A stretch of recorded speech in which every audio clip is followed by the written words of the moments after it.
Nous organisons aujourd'hui la 3e journée de consultation gratuite en faveur des détenus de la maison centrale de Conakry. Nous avions déjà organisé une journée neuro avec le professeur Abbas Sissé, suivie d'une journée psychiatrie. Et aujourd'hui, nous organisons une très grande journée médicale au cours de laquelle nous avons mobilisé 112 médecins avec différentes spécialités. Sur instruction de M. le garde des Sceaux, ministre de la Justice et des Droits de l'Homme, nous veillons particulièrement aux droits des détenus de la maison centrale, notamment de nos compatriotes privés de liberté et en conflit avec la loi. Depuis le mois de novembre jusqu'à maintenant, ça nous fait 6 mois, nous n'avons enregistré aucun décès dans l'enceinte de la maison centrale de Conakry.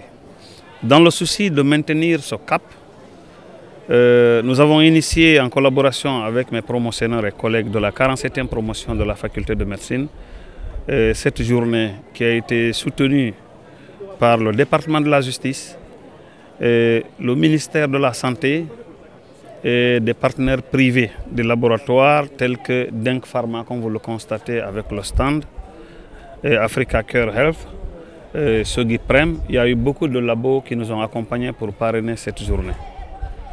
Donc le constat est parti de la fréquence élevée des consultations que nous avons constatées au niveau de l'infirmerie dues aux pathologies carcérales, notamment la gale, les problèmes bucco-dentaires, le problème de paludisme et beaucoup d'autres pathologies. C'est pourquoi nous avons plusieurs spécialités représentées aujourd'hui dans l'enceinte de la maison centrale.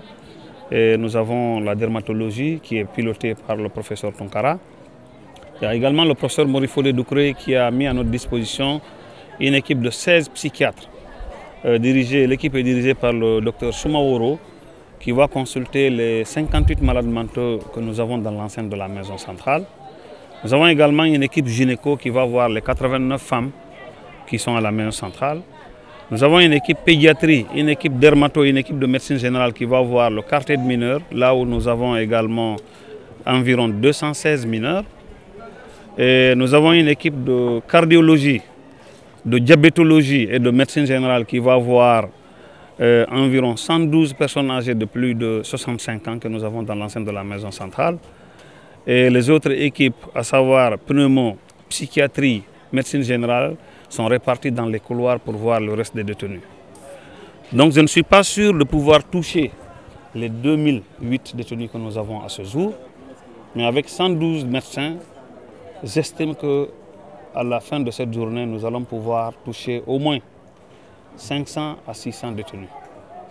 En tout cas, je l'espère très fortement. Nous avons des médicaments de nos parrains que nous avons installés au niveau de la pharmacie de notre infirmerie.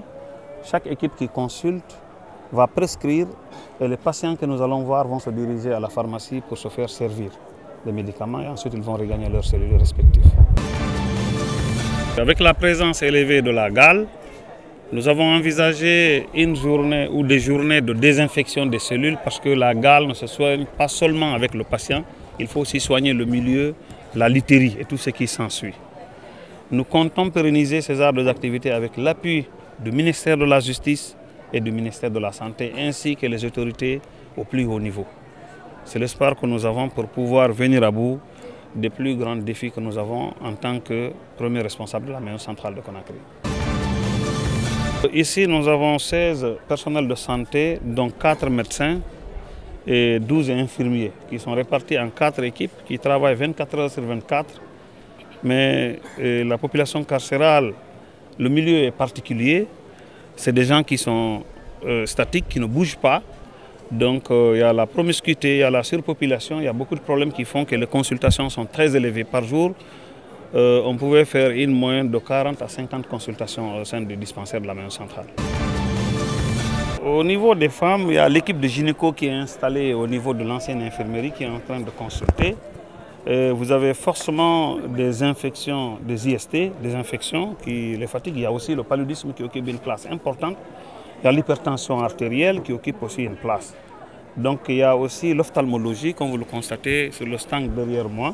Il y a des femmes qui sont en train de consulter pour des pathologies oculaires, d'autres sont là-bas en train de consulter le service de gynéco-obstétrique. Donc il y a un peu de toutes les pathologies.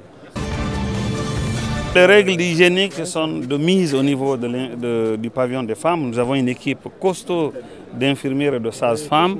Vous voyez que les femmes sont à part, elles sont dans leur cour où elles puissent garder leur intimité.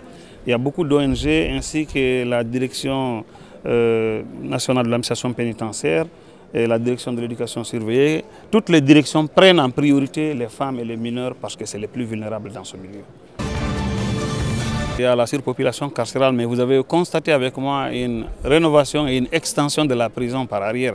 Très bientôt, cette surpopulation va être réduite, mais elle ne sera pas totalement réduite, mais elle va quand même connaître une réduction. De nos jours, nous sommes à une surpopulation de 700%. Et nous estimons avec l'utilisation de 2 blocs, nous allons baisser peut-être à 300 ou à 200 et quelques %. Cette journée dite médicale est la 3e, comme l'a dit le régisseur, mais ça nous permet aussi d'identifier les malades et voir comment trouver quelles sont les solutions à apporter à ça. Et surtout celle d'aujourd'hui, il y a assez de produits qui sont venus, donc ça nous soulage et ça soulage. On ne peut pas parler de droit de l'homme sans parler de la santé. Quand un détenu a droit à la santé, à la vie, il faut reconnaître aussi qu'il a droit à la santé. Et c'est pourquoi aujourd'hui, nous sommes là en train de faire cette journée de consultation et de soins sur place. Et d'ailleurs, nous allons partir très loin. Nous allons lancer aussi un appel aux directeurs régionaux et préfectoraux, aux inspecteurs régionaux de santé, de nous venir en aide dans les différentes prisons, parce que la prison n'est pas seulement à Conakry. Il y a Kankan, il y a Kinya, il y a d'autres, même dans les confins là, Zérékoré. Et je veux parler de Yomou, de Lola et de Lelouma. Partout où il y a des services de santé, nous allons tendre la main à tous ceux-là pour qu'ils interviennent sur place.